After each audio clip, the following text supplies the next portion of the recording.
qu'elle s'entraîne. So, on a fini épisode 3. Ouais. How do you feel? Je me sens très reconnaissante parce qu'il est déjà en ligne sur YouTube, puis on a déjà 15 000 vues. Alors merci à tout le monde pour toutes ces vues, tous vos commentaires, vos feedbacks, ça nous touche beaucoup. Alors merci de nous suivre dans cette aventure. Et pareil, merci pour toutes les vues pour l'épisode 2, ça continue. On est en train de produire l'épisode 4 qui arrive dans quelques temps. Donc ouais, je suis très très reconnaissante et merci pour tout. Tu as bien fait avec les épisodes. Merci. 1, 2, 3, maintenant le 4e. Ouais. Will be wonderful. Et il va y en avoir 6 en tout. 6. Ouais. La première saison. Après, on verra si la suite. Tu veux parler un peu de l'histoire de 4, 5 et 6, un peu généralement ou non? Top Secret? Ouais. Je pense que vous attendez pas à cette fin-là. OK. Pour les acteurs et les actrices que tu avais choisis, c'était une bonne équipe. Ouais, franchement, je suis super contente parce que c'est des belles personnes qui travaillent avec nous. Je suis vraiment heureuse de ça. C'est surtout l'épisode 3. L'épisode 2 s'est très très bien passé aussi avec Jazz. Et on a continué dans l'épisode 3. Et je suis tellement contente parce que tout le monde était heureux sur le tournage. On a pris du plaisir, on s'est amusé, on savait où on s'en allait, toi et moi. On a dit ok, ça va être comme ça. Et c'était fluide. Tout le monde répondait bien aux demandes, aux directions et tout ça. Et ils ont eu du fun. On avait pris 3 jours, un jour pour faire le setting, le plateau, toi et moi. Et ensuite, on a fait 2 jours de tournage avec les différents personnages. C'était génial, quoi. Je crois qu'on a fini, on a mis We Are the Champions de Queen. Et puis là, je me suis mise à pleurer. Je suis tellement heureuse et tout. C'était super. Franchement, c'était une très très belle aventure et ça va continuer avec les autres épisodes. Vraiment, je veux juste que tout le monde ait du fun, que ça soit vraiment une série qui est tournée dans l'amour, l'amitié qui est super important, puis tout le monde ait quelque chose et qu'on mette en avant aussi des acteurs qu'on n'a pas l'habitude de voir et ça c'est super. Ok, tu es française et Bernadette Betty est tournée au Québec. À Montréal. Et tu travailles avec les acteurs et les actrices québécoises. Oui. Tu peux parler un peu de l'expérience? J'ai la double nationalité, donc française-canadienne. Tout le monde est québécois, canadien, mais ils viennent tous de différents... C'est multiculturel. Ça vient de tous les horizons et en plus, ils sont anglophones. La majorité des gens qui travaillent avec moi, c'est juste comme ça, tu vois. J'ai pas choisi, quand je choisis les gens, c'est au feeling. Si je devais résumer ma vie aujourd'hui avec vous, je dirais que c'est d'abord des rencontres. Des gens qui m'ont tendu la main peut-être à un moment où je ne pouvais pas, où j'étais seul chez moi. Et c'est assez curieux de se dire que les hasards, les rencontres forgent une destinée. Et j'y vais avec le cœur en fait. De dire je veux travailler avec toi, j'aime beaucoup ce que tu fais, etc.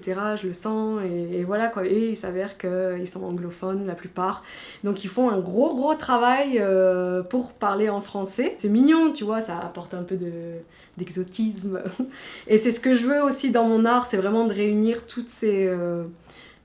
tout le monde en fait. Il n'y a pas de différence pour moi, ça n'existe pas tout ça. Même dans mes peintures, c'est tout symbolique et c'est des symboles qui viennent de toutes les cultures du monde entier. Et je veux vraiment montrer ça dans mon art. Donc je suis née dans les années 80, donc après j'ai baigné avec les dessins animés, des mangas, à la télévision, les cartoons, les Looney Tunes, avec Louis de Funès. Donc tout ça, je me suis inspirée, tu sais, c'est très très expressif, ces comédies-là, Louis de Funès, et tout, c'est très très expressif. La Panthère Rose également, donc ce jeu avec la musique, et puis pareil, ils exagèrent les traits de caractère, etc., les trucs un peu goofy, ça m'a beaucoup inspirée. Oui, puis tout ce qui est la Chabat, son humour. Les Robin des Bois aussi, ça m'ont inspiré, mais Plein de monde m'ont inspiré en fait. C'est tout cet humour noir, sarcastique, humour absurde, complètement décalé. Tout ça, ça m'a inspiré. J'ai grandi avec ça et c'est mon humour dans ma vie aussi. Oui. Et en fait, d'être expressive aussi comme ça, je suis pareil en fait dans la vie. J'utilise tout le temps mes grands yeux, j'ai un petit grain de folie. Je voulais ramener ce style-là, on est en 2025, donc ramener ce style-là à l'ancienne. Ok, c'est quoi l'inspiration de Banana Betty? L'inspiration, le nom, ça vient d'où?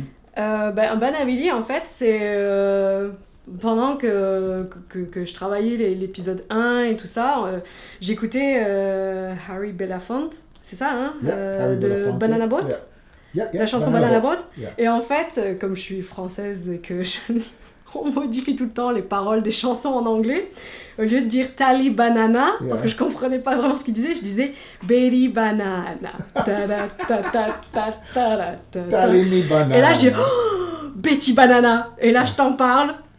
Et là tu me dis, you know what, si tu veux que ça soit plus impactant, dis Banana Betty. Je dis, oh ouais, c'est une putain de bonne idée. Et voilà, Banana Betty est née grâce à Harry Belafonte. C'est Banana Harry Belafonte. C'est quoi le but de Banana Betty? C'est quoi que tu veux le monde appris? Learns from Banana or takes from Banana Betty. C'est quoi que tu veux donner? Ce que je veux offrir avec Banana Betty, c'est du bonheur, déjà de la joie, de rire. Les gens ont besoin de rire, donc vraiment de ne pas prendre les choses au sérieux. Et vous verrez à la fin, le dernier épisode, la moralité de cette histoire. Il y a eu l'éducation des parents, certes, et de la société, etc. Mais les dessins animés, les films m'ont éduqué aussi, parce qu'ils transmettent des messages, des moralités, etc. Donc vous verrez à la fin, ça reste toujours très léger et funny, marrant, drôle. Mais il y a un message à la fin, donc ça, attendez la suite pour voir. Mais sérieux, vraiment rire, apporter du bonheur aux gens, de la légèreté, même si Banana Betty est quelqu'un de très strict et c'est un personnage lourd, etc. Mais on s'attache quand même à elle, quoi. Parce qu'elle n'a pas de filtre. Et ça fait du bien, tu vois, de ne pas avoir de filtre dans la vie. Puis même pour moi, de découvrir ce côté-là de la comédie et de laisser ma folie, en fait, s'exprimer, ça me fait aussi du bien, c'est thérapeutique. Hein. Oui, et sur le plateau, c'est très fun sur le plateau à cause de ça. Ouais. It's a good environment to work in. Et c'est marrant parce que sur le plateau, on est très sérieux en même temps, mais à la fois c'est léger. Oui. Parce qu'on est des enfants. Right. On est des gamins qui sont en train de créer tout ce qui leur passe par la tête. Puis c'est ça que j'aime bien avec toi aussi, c'est que je te dis, et si on faisait ça? Et tu me dis, ah ouais, vas-y, on y va. Tu me suis dans mon délire, toi aussi, tu me donnes des idées. Vas-y, on fait ça aussi. Yeah, it's good working together because je pense on voit Banana Betty the same way. It's wonderful working. Le même grain de folie, on te dit tout le temps, plus on est fou, plus on rit. Soit avec des gens, entoure-toi de gens qui ont le même grain de folie que toi, et c'est génial. Et les acteurs qui sont venus aussi, les artistes qui sont venus et qui viennent aussi tout autour de nous sont aussi tarés que nous. Never grow up. Never grow up. Ne grandissez jamais. Parce que c'est trop sérieux la vie, il ne faut pas grandir. Il faut grandir, il faut être mature sur certaines choses, il faut prendre ses responsabilités sur certaines choses, mais toujours continuer à rire et toujours garder son humour, même dans le drame. Ok. Est-ce que tu peux me donner une grimace très... Banana Betty? Come on, you can do it. Mais de voir comme ça, okay. Ou une grimace débile, ou une genre débile. une grimace de Banana Betty qui fait... Ok, Banana Betty puis une grimace débile. Non, mais je sais que celle que tout le monde préfère, c'est quand le gars pète et puis... C'est ça! Ok. Cassandre Anaya, que tu as écrit Banana Betty, maintenant tu es à épisode 3, 4, c'est accomplishment. C'est quoi en français ça? Un accomplissement. Accomplissement, yeah. How do you feel? Tu as complété 3 maintenant? You know? Ben là, je me sens vraiment bien. J'adore, je me sens vraiment épanouie de faire ça. D'être dans autant de réaliser que de jouer, d'écrire, c'est vraiment stimulant. Je me sens vraiment complète et à ma place. L'épisode 1, c'était juste censé être un monologue, que je reprenais un texte de Dorothy Parker, que j'ai travaillé avec ma coach de l'époque. Et puis moi, je voulais juste découvrir une méchante, parce que je suis pas du tout ça dans la vraie vie. Justement, Banana Betty, c'est l'opposé de ce que je suis, parce que moi j'ai un grand cœur, j'aime l'amour, etc. Et je voulais découvrir qu'est-ce que c'est un personnage méchant, une femme fatale et tout. Et donc on explorait ça. Et avec un texte, je hais les femmes, justement, alors que c'est une femme. Banawili est une femme pure et dure. C'est ma coach qui m'a dit, mais tu veux pas expérimenter aussi un peu la comédie? Parce que moi, j'étais plus dans le drame. J'ai fait, ok, vas-y, c'est bon, let's go, je te suis. Et puis j'ai dit, tu sais quoi, il faudrait que je mange pendant la scène. Et c'est elle qui m'a dit, tu sais quoi, tu devrais me prendre une banane. Je fais, ah ouais, ça c'est drôle. Et puis on est parti dans l'absurde. Et de là, donc j'ai filmé ça aussi avec elle. Puis tu me dis, pourquoi on ne filmerait pas ensemble, etc. Puis j'ai dit, ok, vas-y. Et on a fait ça. Et après, c'est toi qui m'as dit, mais tu sais, il y a un caractère, là, tu devrais continuer. Qu'est-ce que tu veux que j'écrive de plus? Je voulais pas reprendre des textes qui étaient déjà écrits. Et j'avais pas d'idée. J'ai une autre amie et d'autres amis qui m'ont dit, tu sais, t'as quelque chose, fais quelque chose avec ça. Et... Puis donc j'ai réfléchi, puis ça a été... J'ai dit ouais, ok. Je dis je veux bien, mais il me faut l'idée qui vienne comme ça, spontanément. Sinon je fais rien du tout. Et l'idée, elle est venue comme ça, spontanément, c'est... Et voilà. Super funny, absurde. Ouais. En anglais, on dit farcical. C'est vraiment... Oh. Ouais. Well, that's wonderful. Merci. Congratulations. Congratulations to you. Merci Félicitations beaucoup. à toi également, mon partenaire. Merci. Zane. Merci. Et le meilleur acteur avec la banane. Hein? Ouais. Academy Award. Academy Award. Ouais. OK. So, voilà. that's it. Merci à toi. Merci. OK. Bye. Bye.